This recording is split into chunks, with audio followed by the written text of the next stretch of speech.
Bien écoutez, je viens surtout partager avec nos députés, 46 députés et le groupe MoDem à l'Assemblée nationale, leurs travaux. Et je l'avais fait l'an dernier et franchement, c'est très intéressant de pouvoir partager avec eux tous ces travaux. Et donc, je vais rester jusqu'à mardi midi avec eux pour pouvoir faire le tour un peu de tous les grands sujets politiques du pays. Il ne me manque pas en ce moment.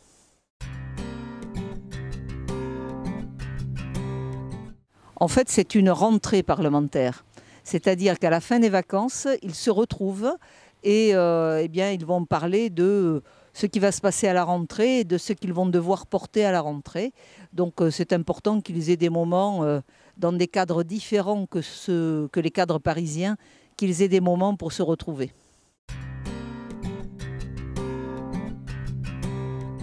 Oh, le grand sujet, c'est bien entendu l'état sanitaire du pays.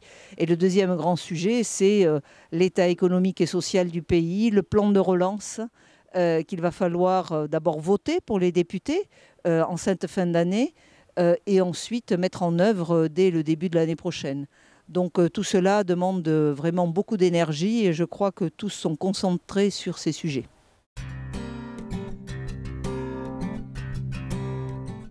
Je crois qu'en France, on a voulu très simplement différencier les situations en fonction des territoires et du niveau d'épidémie des territoires.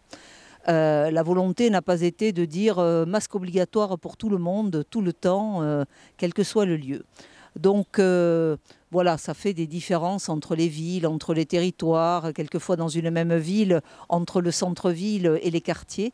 Ce qui me paraît important en tout cas, c'est que les Français s'approprient le fait que les gestes barrières, le masque, ce sont des choses avec lesquelles nous allons devoir vivre pendant les mois à venir.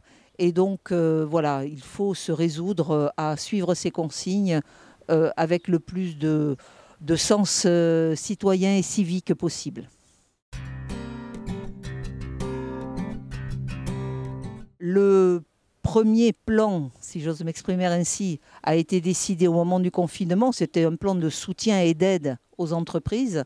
Le deuxième sera un plan de dynamisation de l'économie et un plan aussi certainement d'innovation et de développement d'activités qui étaient peut-être insuffisantes en France jusqu'ici. Dans tous les cas, ce qui est certain, c'est que les entreprises qui étaient en difficulté avant le confinement sont toujours en difficulté et quelquefois en très grave difficulté.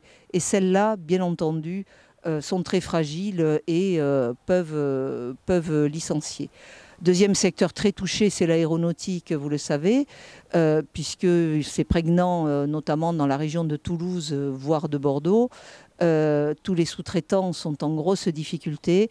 C'est là que le plan de relance va appuyer le soutien à ces sous-traitants, aux petites et moyennes entreprises sous-traitantes, afin qu'elles puissent passer le cap et qu'elles puissent aussi développer de la recherche et de l'innovation qui leur permettra après de pouvoir relancer l'activité.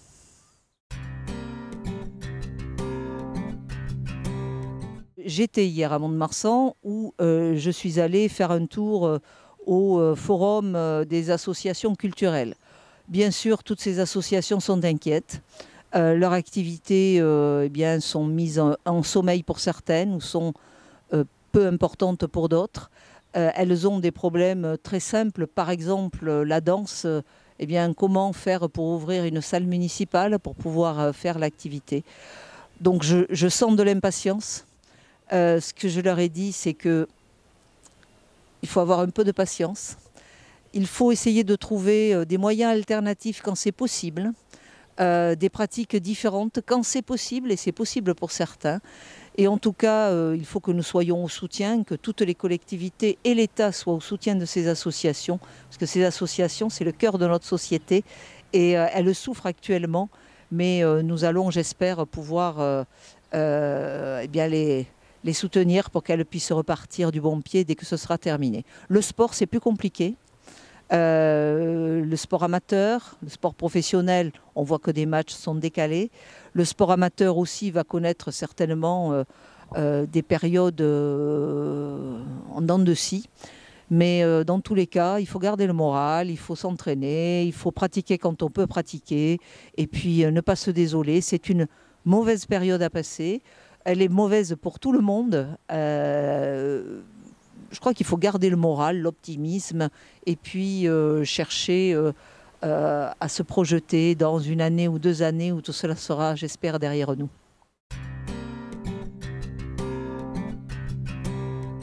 Moi, je vais m'y intéresser, et m'y intéresser de près, aux 2 élections et à essayer d'organiser les choses.